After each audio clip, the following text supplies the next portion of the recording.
고등지구는 크게 걱정하지 않아도 될 것 같습니다. 왜냐면요 라고 제가 저번 유튜브 영상에서 마무리를 했었죠. 오늘은 그 이유가 뭔지 그리고 고등지구에 대한 설명을 마저 해드리도록 하겠습니다. 고등지구에는 지금 지도에서 보시는 것과 같이 세 군데의 업무단지가 있습니다. 반도지식산업센터, 현대지식산업센터, 그리고 HP 연구개발센터까지 이 세 군데에서만 근로자를 약 7,000명 정도 예상을 하고 있는데요. 이게 결코 작은 수치가 아니라는 걸 아셔야 합니다. 세국 보금자리지구 같은 경우 세대수가 7,000여 명 정도 되죠. 세대당 2.5 정도 계산해보면 총 7,000에서 8,000명 정도 예상해 볼 수 있겠네요. 고등지구 같은 경우는 4,000여 세대 입주 예정인데요. 똑같이 세대당 2.5 정도 계산해 본다면 만여 명 정도 될 것 같습니다. 그중 아이들을 제외한 소비력이 있는 인구를 예상하면 세국 보금자리지구 약 5,000여 명, 고등지구는 약 7,000여 명 되지 않을까 싶네요.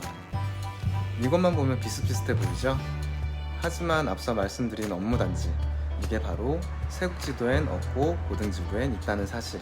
업무단지의 7,000여 명의 근로자는 고등지구에 거주하는 입주자들 중 소비력이 있는 성인과 비슷한 수치입니다. 이 말은 곧 고등지구가 4,000세대의 지구단위 개발이 아니라 수요로만 봤을 때는 8,000세대의 지구단위 개발이나 다름이 없다는 이야기죠. 이렇게 세국 보금자리 지구와 수요를 비교해 본다면 거의 3배 정도 차이가 난다고 볼 수 있죠. 이 사실을 알고 접근하면 고등지구를 투자함에 있어서 유리한 고지에 미리 선점하실 수 있지 않을까 싶습니다. 왜냐면요, 이 사실을 관가하는 사람들은 수요가 적어서 뭘 하겠냐고 망설이고 이 기회를 날려버리거든요. 실제로 고등지구 상가에 여러 병원 원장이나 의료 컨설팅 업체들이 방문을 하는데요. 이비인후과 기준으로 약 4,000여 명 정도의 수요는 필요하다고 하네요. 여기서 고등지구는 겨우 4,000세대밖에 안 되기 때문에 크게 메리트가 없어 라고 속단해 버리시는 분들이 있는가 하면 업무단지를 이야기하면서 이 정도 수요면 충분해, 차고 넘쳐 라고 말씀하시는 분들이 계시거든요. 제 개인적인 생각도 이비인후과 기준으로 한 2개 정도는 들어와도 크게 문제 없을 거라고 생각을 합니다. 혹시 병원을 퇴근 후에 가는 분들 혹시 계신가요? 아니면은 병원을 근무 중에 점심시간이나 아니면 외출증을 끊고 다녀오시는 분들 계신가요? 둘 다 있겠죠. 근데 아마 근무 중에 다녀오시는 분들이 더 많을 거라고 생각을 합니다. 병원 진료 시간이 거의 7시쯤이면 끝나니까 퇴근하고 가기엔 시간이 너무 빠듯하죠.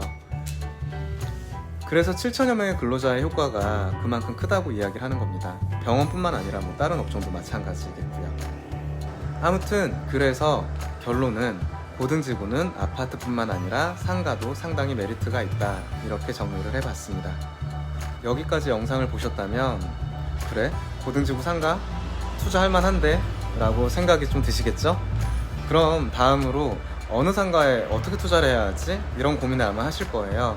일단 첫 번째로 초반에 지어지는 상가에 투자를 하세요. 이유는요, 상가 건물 같은 경우에는 준공이 되기 2-3달 정도 전부터 프랜차이즈에서 가맹점주와 함께 시장조사를 나오는데요. 대형 프랜차이즈에서 고등지구에 관심이 있는 가맹점주랑 같이 동행을 해서 먼저 들어오게 되면 그 업체는 그 다음에 지어진 상가에 들어가기가 힘들겠죠. 예를 들어서 어떤 건물에 스타벅스가 들어갔어요. 근데 그 바로 옆 건물에 또 스타벅스가 들어갈 수는 없는 거니까요. 그쵸? 이래서 미리 지어진 상가를 선점하는 게 중요하다고 말씀을 드리는 거고요. 이건 병원도 마찬가지예요. 고등지구 내에 개원하는 병원과 같은 과가 있다면 아무래도 나눠 먹기가 될 것 같으니까 새로 들어오려는 원장들이 주춤할 수밖에 없겠죠. 그래서 미리 개원을 하고 미리 선점하는 효과를 얻으실 수 있다는 겁니다. 이거는 임차인들의 입장이지만 투자자들의 경우에도 임차인이 이런 식으로 미리 세팅이 되는 게 유리하다는 사실을 인지하셨다면 당연히 먼저 지어지는 상가 쪽으로 가시는 게 유리하다는 생각은 다들 하실 수 있겠죠. 그렇다고 해서 먼저 지어지는 상가가 무조건 좋다는 건 아닙니다. 적어도 위치는 확인을 하고 접근을 해야겠죠. 자, 다시 지도 한번 볼게요. 고등지구에는 이렇게 3군데의 상업지구가 있습니다. 이쪽 업무단지 앞, 그리고 대항판교로 옆으로 좌이, 위, 아래로 이렇게 2군데 상업용지가 있죠. 이 3군데 상권 중에서 어디가 가장 메리트가 있을까요? 어디라고 생각하세요? 제가 위에 쓴 내용을 한번 읽어보시면 어느 정도 답이 나오지 않았나 싶은데요. 고등지구의 상권이 메리트가 있다는 첫 번째 이유가 바로 업무단지입니다. 근로자들이 병원을 가든 점심을 먹든 퇴근 후 회식을 하든 굳이 멀리 가겠냐는 거죠. 점심시간 1시간 안에 먹고 쉬기도 바쁜데 왕복 20분을 왔다 갔다 하시는 분들이 많이 안 계시겠죠? 그것만 가지고도 쉽게 답을 얻으실 수 있을 거라고 생각합니다. 조금 더 디테일하게 얘기해 볼까요? 먼저 대왕 판교로 앞쪽에 있는 두 상업지구 먼저 볼게요. 위에 쪽부터 먼저 살펴보면요, 지도 왼쪽으로 행복주택 리츠가 이렇게 위치해 있고요, 아래쪽으로는 자이 첫 번째 블럭이 이렇게 있습니다. 1500세대의 행복주택 리츠를 끼고 있다는 게 가장 큰 장점이라고 할 수 있겠네요. 하지만 상업용지 중 가장 작고 바로 앞에 왕복 10차선에 대왕 판교로가 있다는 단점이 있죠. 보통 사람들은 이렇게 생각을 할 수도 있어요. 바로 앞에 대로가 있는데 그게 왜 단점이냐? 네, 앞에 도로가 있다는 건 무조건 나쁘다는 게 아닙니다. 다만 양쪽이 같이 순환되어서 시너지 효과가 나려면 그 차선은 왕복 4차선에서 넓다 하더라도 6차선 정도여야 하지, 왕복 10차선은 오히려 양쪽을 분리시켜놔서 더 마이너스 요소가 된다는 거죠.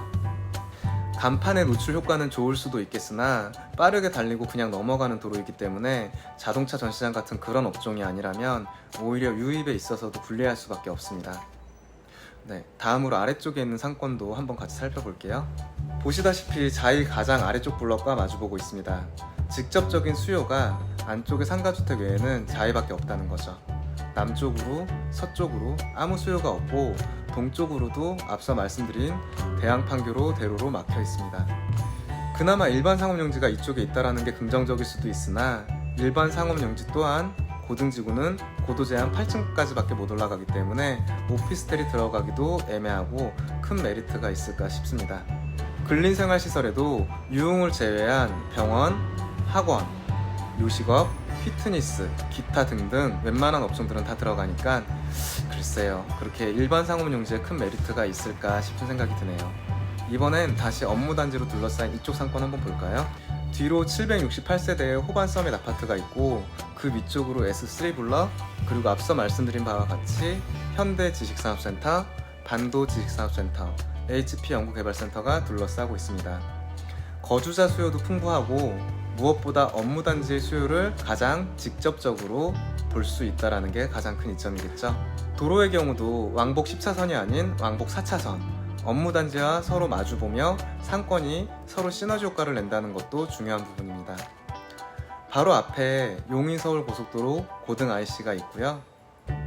이쪽 길로 따라가면 청계산역을 지나서 양재까지 나가게 되죠. 거주자들한테는 안 좋은 소식이지만 이 약도로는 병목 현상이 어마어마할 것으로 예상됩니다.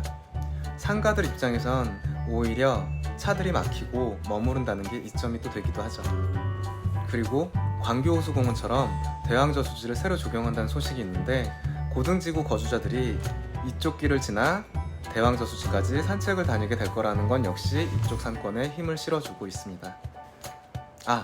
이거 하나 꼭 말씀드려야겠네요. 고등지구엔 전철역이 들어오나요? 이런 질문을 상당히 많이 하시는데요. 선거철이 가까워지면서 3호선 연장에 대한 이야기들이 많이 나오고 있지만 현실적으로는 아직 한참 먼 이야기라고 생각이 됩니다. 상가에 대해서 말씀드리고 있으니 이 부분을 상가에 맞춰서 이야기해드리자면 다행입니다. 진짜 다행이에요. 신도시가 형성이 되는데 초반부터 교통이 형성이 된다면 신도시의 상가들한테는 플러스 요소가 아니라 아주 마이너스 요소입니다. 쉽게 생각을 한번 해보세요. 고등지구에 상가가 조그맣게 있는데 바로 판교를 나가고 서울로 나갈 수 있다면 고등지구에 있는 상가를 이용하게 될까요? 아니죠. 더 제대로 갖춰진 이미 만들어진 상권으로 이동을 하겠죠. 예전에 광교 신도시가 비슷한 경우였어요. 신도시가 만들어진과 동시에 신분당선이 들어가면서 조금만 가면 정자, 그리고 조금만 가면 서울 강남, 이렇게 노선이 이어졌었거든요. 이쁘고 고급스럽게 지어놓은 아비뉴 프랑이라든지 월드마크 같은 상가가 고전할 수밖에 없는 이유가 바로 너무 일찍 생겨버린 지하철이었습니다. 물론 이 내용이 아파트에 있어서는 반대로 작용합니다. 아파트 같은 경우는 전철역이 최대한 빨리 생기는 게 좋지만 상가 같은 경우는 어느 정도 상권이 자리 잡은 후에 교통이 연결되는 게 더 좋다는 거죠. 자, 이제 고등지구 상가에 대해 어느 정도 궁금증이 풀리셨나요? 더 궁금한 점이 있으시면 여기 아래 제 번호로 연락 주시거나 댓글 남겨주세요.